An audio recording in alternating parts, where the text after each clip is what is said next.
there's a bit of a challenge with finding Muslim scholars who speak against Islam because they're disincentivized to speak about it. Let's say, for example, Yasir Qadhi, a famous scholar that has actually said a lot of things that got him into trouble recently. He said there's holes in the Quranic preservation narrative.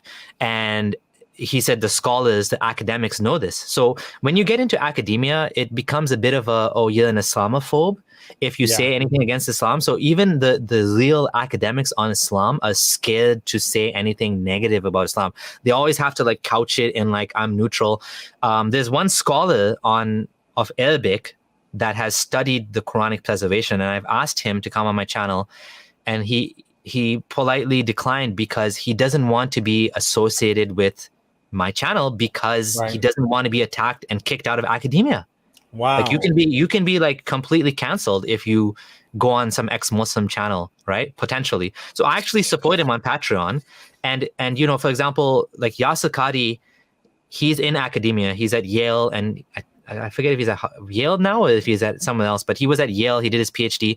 He knows the problems with Islam. He knows all of them. And he said this openly in some of his clips that when you go into academia, they take apart Islam and you don't know how to put it back together anymore. Because like I said, when he went to Medina, they're not telling him about the problems. They're just telling him the official narrative. But when he goes to Yale, well, now they're like real academics and they're like picking it apart. Well, this thing doesn't fit with this and this. And then I was like, oh, now. And other scholars like Noman Ali Khan, well, preachers, have also said the same thing, that he knows people that went to Harvard, studied Islam there, and they left Islam. They can't maintain the Islam. I've noticed something about Muslims in academia is they tend to be like wishy-washy Muslims. They're like Muslim, but they're not like me. And a lot of the times I kind of clash with people like this because they're like, you're misrepresenting Islam. You're saying Islam, Muhammad married a 9-year-old. I'm like, I'm just going by what the hadith says, and I'm showing people this is bad according to what they believe. I don't care whether it actually happened or not. They think it's real. So we base our discussions on that common ground. Whereas like some of the academics I know and some of the academics I even respect will say this is ahistoric that Muhammad married a 9-year-old. I'm like, okay, but if you don't know that, then you don't know anything about Muhammad. I think people like Yasir Qadhi, if they actually left Islam, but they built their entire lives around it, would they ever come out? I don't know if they would. I think, first of all, they'd get death threats. They'd lose everything they have in their life. The respect from the community, the speaking engagement gigs. Like Yasir Qadhi does Umrah and Hajj. He's a guide when you go for Hajj, right, for the pilgrimage, and he makes a lot of money off that too. There's just no incentive for people to speak openly against Islam as an academic. It's just people that, like me, that are not, like my livelihood is not tied to this. I can speak about it. Although I have had threats against my livelihood as well, in terms of like people called up my office and tried to get me fired, saying I'm an Islamophobe or whatever. But I have the skills that I can work around that. I can always get a new job. I can deal with my boss. My boss actually just ignored those people and said, well, that's what he does in his own personal time. It has nothing to do with his like coding or whatever. So I was okay.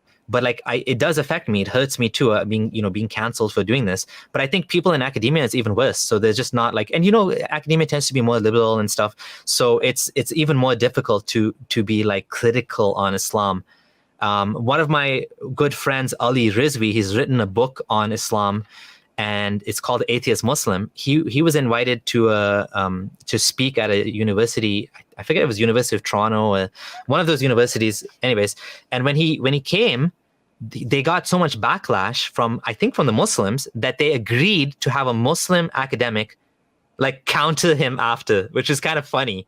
Like, so he agreed. He's like, okay, that's fine. I don't care, whatever. So he did his little spiel, and then this academic, but the academic was so funny. He was one of these like wishy-washy Muslims that Muslims can drink alcohol. Islam allows everything. Like, he was like, that's the type of Muslims in academia. They're not like orthodox at all. They don't tend to be, because you can't. How do you maintain your dogma in the light of evidence? And like, you can't. You go study Islam in a Western university, your Islam is done. As far as I'm concerned, you're basically just like, you're a harmless Muslim at that point. So you and them would have a different reason for that. They'd say, well, that's because they're not accurately presenting it, or they're this is that. And you would say, actually, it's because they're actually looking at this thing and seeing what it really is. Yeah. And that's amazing. Just all it takes is a light switch in your brain to flick on or off. And what are you doing? How are you thinking about this? So